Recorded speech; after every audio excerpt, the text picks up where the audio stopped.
बिस्बो को सब्सक्राइब करें और इस बेल आइकन को दबाएं और घिसी पिटी खबरों को देखें मजेदार कहानियों में।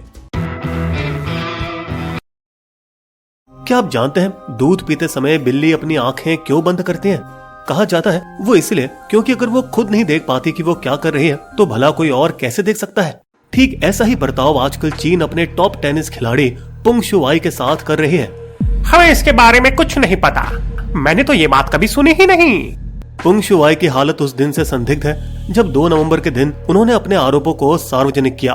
भले ही मैं बर्बाद हो जाऊं, सच्चाई तो मैं बताकर ही रहूंगी। पुंग शुआई एक लौती चीनी टेनिस खिलाड़ी है, पुरुष या महिला, जो विश्व नंबर 1 रह चुकी है और जिन्होंने विंबलडन और फ्रेंच ओपन का खिताब जीता है। जिसने दावा किया कि 68 साल के ज़ैंग गाओली और उनकी पत्नी ने उन्हें 2007 में अपने टियाचिन घर पर टेनिस खेलने के लिए बुलाया, जिसके बाद उन्होंने उस पर जबरदस्ती की, जबकि उनकी पत्नी दरवाजे पर पहरा रखी। उन्होंने ये भी कबूल किया कि इस घटना के बाद दोनों के बीच एक ऑन ऑफ संबंध बना रहा जो तकरीबन 7 साल तक चला और जिसके दौरान उनके लिए मेरी भावनाएं जागी। ये तब हुआ जब ज़ैंग गाओली तियाचिन में कम्युनिस्ट पार्टी के वरिष्ठ अधिकारी थे, एक शहर जो बीजिंग से करीब 100 किलोमीटर की दूरी पर है। पुंग के खुद स्वीकार करने के बावजूद मेरे पास कोई सबूत नहीं है, कोई ऑडियो वीडियो रिकॉर्ड नहीं है, सिर्फ मेरी भयानक यादें हैं। फिर भी कम्युनिस्ट पार्टी ने वीबो पर ट्वीट को खुरचकर पुंग शुआई का नामो निशान मिटा दिया। बाइडू, चीन का गूगल या टेंसेंट के सोगु सर्च इंजन पर पुंग शुआई का नाम जो कभी 70 लाख रिजल्ट दिखाता था अब केवल 700 दिखाने लगा। ये सब इसलिए क्योंकि उन्होंने ज़ैंग गाओली के शर्मनाक करतूतों का खुलासा करके देश की छवि खराब की। गाओली कभी उप प्रधानमंत्री और सीपीसी पॉलिट ब्यूरो समिति के 7 सदस्यों में से एक हुआ करते थे, राष्ट्रपति शी जिनपिंग की सर्वोच्च संस्था का परम हिस्सा। लेकिन पुंग शुआई की टेनिस बिरादरी चुप रहने वालों में से नहीं थी। मैं दुखी और हैरान हूँ। ये चिंताजनक बात है, उम्मीद है कि वो सही सलामत होगी। #वेरिसपुंगशुआई फैलने लगी जब नाओमी ओसाका, नोवाक जोकोविच और फुटबॉलर गेरार्ड पीके के ट्वीट ट्रेंड करने लगे और महिला टेनिस संघ WTA महिलाओं के दौरे के आयोजन निकाय ने कदम आगे बढ़ाया। मैंने बार बार अलग अलग तरीकों से उनसे संपर्क करने की कोशिश की मगर नाकामयाब रहा। संयुक्त राष्ट्र ने चिंता प्रकट की। हम यौन उत्पीड़न आरोपों की जांच चाहते हैं और व्हाइट हाउस ने भी।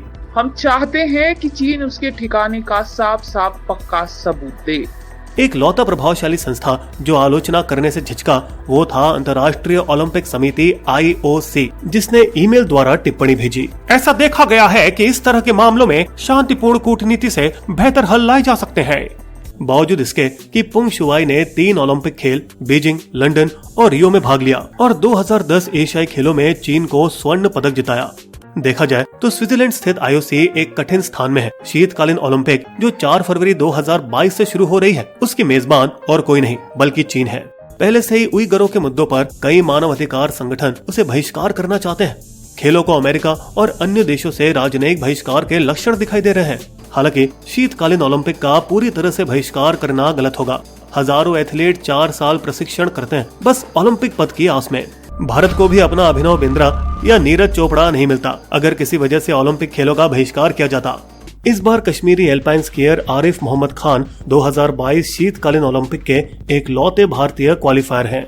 इसके अलावा IOC कड़क बर्ताव से टेलीविजन प्रसारण अधिकार और स्पॉन्सरशिप से करोड़ों अरबों डॉलर का नुकसान होने का जोखिम क्यों लेंगे?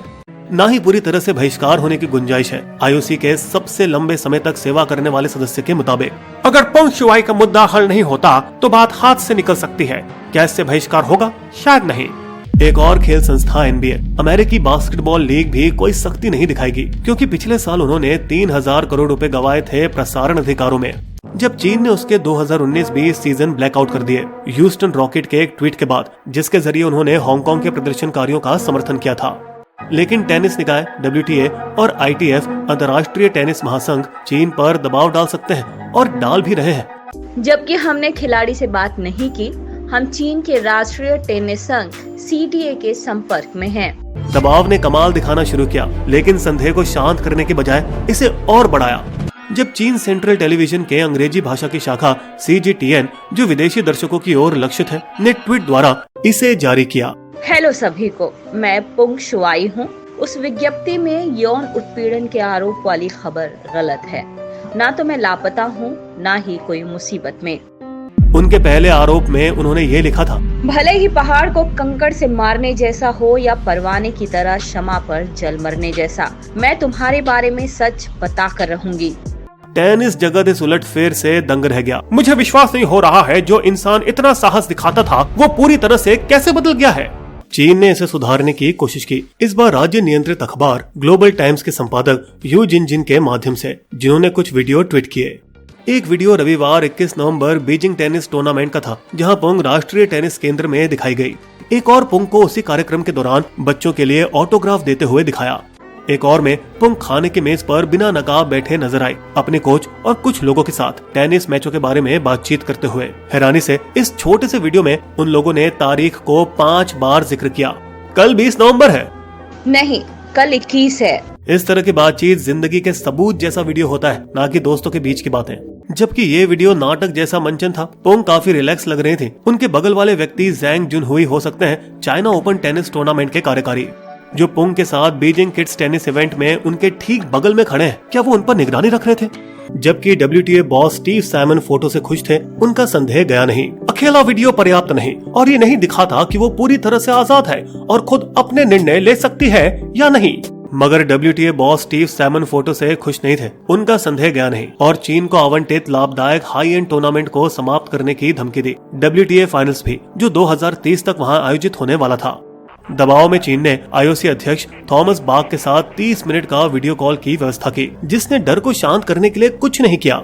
मैं सही सलामत और ठीक हूँ। मैं बीजिंग में अपने घर पर हूँ। मैं चाहती हूँ कि इस वक्त मुझे अकेला छोड़ा जाए। पुंग बाकियों की तुलना में भाग्यशाली रही। जैक मा और कई व्यापारिक हस्तियां, यहाँ तक कि एक्समैन स्टार फैन बिंगबिंग, जो कई महीनों तक लापता रहीं।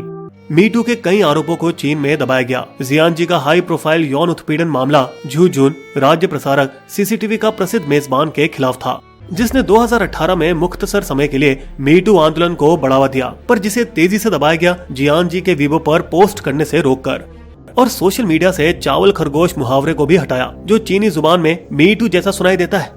हालांकि तब और आज सोशल मीडिया यूजर्स ने अपनी आवाज उठाने के लिए अनोखा उपाय खोजा। कुछ अन्य टेनिस खिलाड़ियों ने ज़ैंग शुआई के वीबो पोस्ट पर पुंग शुआई के बारे में टिप्पणी की। दोनों में कोई रिश्ता नहीं।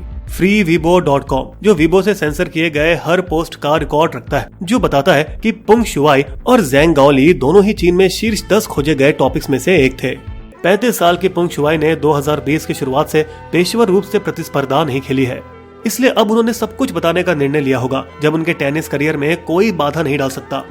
इतिहास गवाह है कि अंतर्राष्ट्रीय दबाव काम करता है। खेल बहिष्कार ने एक भूमिका निभाई थी दक्षिण अफ्रीका को रंग भेद के खिलाफ अपना रुख बदलने में। क्या खेल ही रहेगा जो चीन का व्यवहार बदल सके? बिस्बो की शायरी। चिंता में सब लोग हैं, पुंग के कैसे हाल, क्योंकि गलत व्यवहार की उसने खोली खाल। डरा हुआ तो चीन भी, हो ना जाए बहिष्कार, अंतर्राष्ट्रीय दबाव की उसके सिर तलवार। अगर आपको हमारी वीडियो पसंद आई तो सब्सक्राइब करें हमारे YouTube चैनल को और पेज पर बने बेल आइकन को क्लिक जरूर कीजिएगा, ताकि आपको हमारे लेटेस्ट वीडियो की जानकारी आसानी से मिल सके। धन्यवाद।